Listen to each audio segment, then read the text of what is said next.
Halo semuanya, selamat datang di Explainers kita kali ini. Nah, buat Anda para orang tua yang bekerja, naruh anak di daycare itu jujur aja seringkali bukan sekedar pilihan ya, tapi udah jadi kebutuhan. Tapi gini, menyerahkan keselamatan fisik, perkembangan otak, dan kesejahteraan anak kita ke tangan orang lain, wah itu jelas salah satu keputusan terbesar yang bakal Anda buat. Makanya, hari ini kita bakal pakai kacamata psikolog anak sekaligus investigator. Kita mau bedah tuntas satu misi super penting. Gimana sih cara mengevaluasi keamanan daycare anak Anda?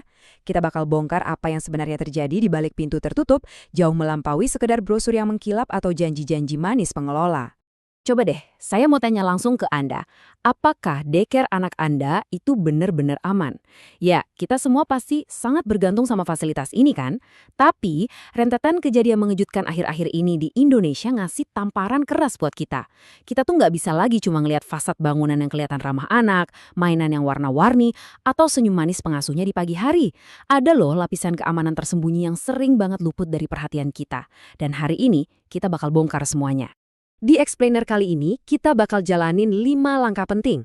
Pertama, kita lihat krisis daycare yang ada. Kedua, ngebahas trauma yang tersembunyi. Ketiga, kita kasih daftar periksa vetting buat Anda. Keempat, cara ngenalin bendera merah perilaku. Dan terakhir, rencana tindakan segeranya. Oke, mari kita masuk ke bagian pertama. Krisis daycare, kelalaian sistemik. Kita nggak mungkin ngebahas soal keamanan tanpa ngelihat langsung realitas kelalaian institusional yang lagi terjadi. Ingat kasus tragis di daycare Little Aresha di Yogyakarta? 53. Ya, angka itu adalah jumlah bayi dan balita yang ditemukan dengan tanda-tanda kekerasan fisik nyata di satu daycare aja. Dan parahnya, daycare itu ternyata nggak terdaftar.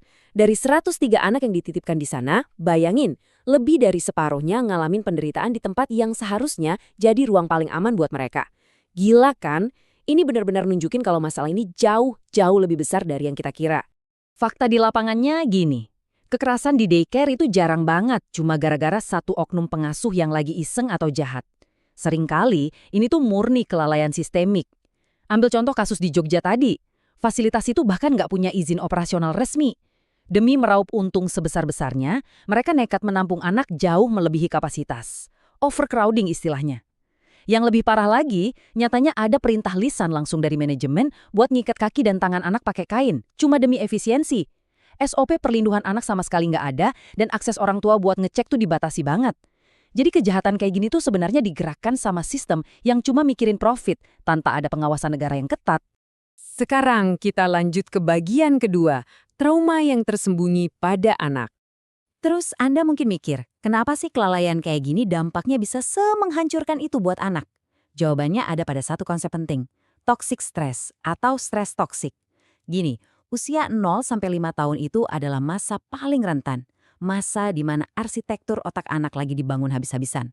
Nah, pas anak ngalamin kekerasan atau ditelantarkan terus-menerus di tempat yang harusnya aman, tubuh mereka bakal merespons dengan memproduksi hormon stres, yaitu kortisol, secara gila-gilaan. Kalau nggak ada orang dewasa yang nenangin mereka, banjur kortisol ini tuh secara harfiah bakal jadi racun yang merusak otak kecil mereka yang lagi berkembang. Dan ini benar-benar memperlihatkan gimana trauma itu mengubah arsitektur otak secara fisik. Coba lihat amigdala, ini pusat rasa takut di otak. Karena trauma, dia jadi hiperaktif. Akibatnya, anak hidup dalam mode waspada atau fight or flight terus-menerus. Lalu hipokampus, bagian yang ngatur memori, ini malah menyusut. Makanya anak jadi susah belajar. Terus korteks prefrontal yang tugasnya ngontrol diri, perkembangannya malah terhambat. Kalau neurobiologi rumit ini kita terjemahin ke bahasa sederhana, kesimpulannya cuma satu, kekerasan itu benar-benar ngerusak mesin utama yang dipakai anak buat mikir dan merasakan. Pakar dari Alo Dokter juga mencatat hal yang sangat krusial di sini. Trauma masa kanak-kanak itu nggak cuma berhenti pas mereka gede. Efeknya itu kayak domino. Anak bakal kesulitan banget ngontrol emosi sampai mereka dewasa. Mereka juga rentan ngerasa kesepian karena susah buat percaya sama orang lain. Dari sisi fisik, stres toksik ini pelan-pelan menghancurkan sistem imun mereka. Ujung-ujungnya ningkatin risiko asma sampai penyakit jantung di masa depan. Dan yang paling bikin miris, kalau nggak ditangani, ada risiko yang sangat besar. Mereka bakal ngulangin siklus kekerasan ini ke anak-anak mereka kelak. Masuk ke bagian ketiga, daftar periksa vetting untuk orang tua. Nah, setelah tahu semua resiko mengerikan tadi, kita nggak boleh ngerasa ciut atau nggak berdaya. Justru kita harus bergerak. Ini dia senjata utama Anda, daftar pertanyaan wajib yang harus ditanyain ke pihak manajemen sebelum masukin anak ke fasilitas manapun. Tolong jangan pernah ngerasa sungkan buat nanyain ini. Pertama, cek NIB atau nomor induk berusaha mereka. Ini bukti sah dari negara loh. Kedua, sertifikasi staf. Ini buat mastiin mereka nggak asal comot orang di jalan. Ketiga, pastiin mereka punya prosedur jelas kalau ada keadaan darurat atau kecelakaan. Dan yang paling krusial, pastiin Anda punya hak penuh buat datang tiba-tiba tanpa ngabarin dulu dan bisa ngecek CCTV. Transparansi itu garis pertahanan pertama kita. Bisa dilihat bedanya di sini. Daycare yang aman dan terregulasi itu menjunjung tinggi transparansi. Mereka malah bakal bangga memerin rasio pengasuh dan anak yang ideal. Beda banget sama daycare bodong yang cuma nyari untung. Mereka biasanya bakal ngebatasin kunjungan Anda, nyembunyiin ruangan yang ternyata sumpek dan sesak, dan sengaja mempekerjakan staf lepasan yang murah tapi nggak terlatih. Ingat ya, marketing medsos yang keren atau mainan kayu estetik yang mahal itu sama sekali nggak menjamin fasilitasnya aman dan terregulasi. Bagian keempat, mengenali bendera merah perilaku. Sekarang pertanyaannya, gimana kalau anak Anda udah terlanjur masuk daycare? Gini, anak usia dini kan belum bisa ngomong lancar ya. Jadi kitalah yang harus jago jadi penerjemah bahasa tubuh mereka. Kita harus bisa bedain mana tantrum yang wajar, mana yang ternyata sinyal bahaya. Nangis pas ditinggal di pagi hari, itu normal banget buat balita. Tapi perhatiin deh, kalau anak Anda mendadak nunjukin ketakutan atau fobia yang histeris setiap kali ngeliat gedung daycare-nya, atau misalnya anak yang udah lulus toilet training tiba-tiba mundur lagi, jadi sering ngompol, atau buang air besar sembarangan di celana, wah, itu respon stres yang sangat dalam. Berdasarkan panduan IDAI, ini adalah bendera merah psikologis yang nggak boleh Anda abaikan sama sekali. Kalau dari segi fisik, namanya anak-anak ya pasti sering jatuh dan memar kan? Tapi coba cek baik-baik di mana letak memarnya. Memar bekas main atau jatuh itu biasanya di tulang kering, lutut, atau dahi. Wajar. Tapi kalau memarnya ada di area jaringan lunak, kayak di bokong, punggung, pipi, di belakang telinga, atau di telapak tangan, waduh, itu indikator kuat adanya penganiayaan fisik. Oh ya, satu lagi, kalau anak Anda sering banget kena infeksi pernapasan kayak pneumonia, itu bisa jadi pertanda mereka disekap di ruangan yang sempit dengan ventilasi yang buruk. Persis kayak temuan di kasus Jogja tadi. Terakhir, bagian kelima, rencana tindakan segera. Oke, kalau Anda sampai ngelihat bendera merah tadi, baik di perilaku atau fisiknya, Anda udah masuk di zona kritis. Nggak ada waktu buat nunggu. Ini cetak biru yang harus langsung Anda lakuin.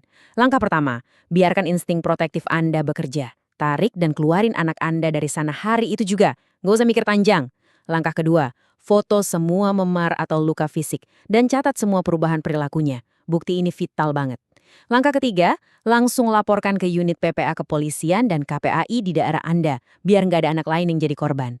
Dan keempat, bawa anak Anda buat dievaluasi secara medis secepatnya. Nah, saya mau bener-bener nekanin poin yang satu ini. Bawa mereka ke dokter anak buat ngobatin luka fisik itu penting, tapi itu belum cukup. Anda harus segera bawa mereka ke psikolog klinis atau psikiater anak. Ingat soal toxic stress yang kita obrolin tadi? Arsitektur otak mereka itu lagi diserang habis-habisan. Intervensi psikologi sejak dini itu hukumnya mutlak. Kita harus segera menghentikan banjir kortisol itu dan bantu ngebenerin regulasi emosi mereka sebelum kerusakannya jadi permanen. Kutipan dari Menteri Pemberdayaan Perempuan dan Perlindungan Anak ini memvalidasi semua kemarahan dan kekhawatiran Anda. Setiap bentuk kekerasan pada anak adalah pelanggaran serius dan tidak dapat ditoleransi. Ini bukan sekedar urusan customer service daycare yang jelek ya, ini murni tindak kejahatan yang luar biasa. Negara kita lewat KPAI dan aparat kepolisian udah ngasih mandat tegas bahwa hak anak atas ruang yang aman itu adalah hak asasi manusia. Jadi, Anda punya kekuatan dan perlindungan hukum yang penuh buat nuntut keadilan demi anak Anda. Pada akhirnya, semua teknologi, regulasi, sampai daftar periksa yang panjang tadi, itu cuma alat bantu. Tahu nggak apa sensor pendeteksi bahaya yang paling canggih di dunia? Iya, insting Anda sendiri sebagai orang tua. Kalau hati kecil Anda bilang ada yang nggak beres, walaupun manajer daycare-nya senyumnya ramah banget, tolong, jangan pernah abaikan perasaan itu. Verifikasi lagi semuanya, perhatiin anak Anda lekat-lekat, dan segera bertindak.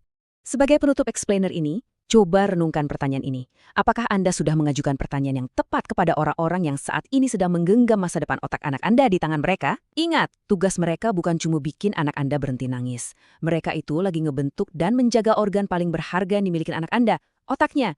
Jadi, bekali diri Anda, pakai semua checklist yang udah kita bahas tadi, dan pastikan betul bahwa Anda menitipkan buah hati tercinta di tangan orang yang benar-benar pantas. Terima kasih udah ngikutin pembahasan kali ini dan tetaplah selalu waspada.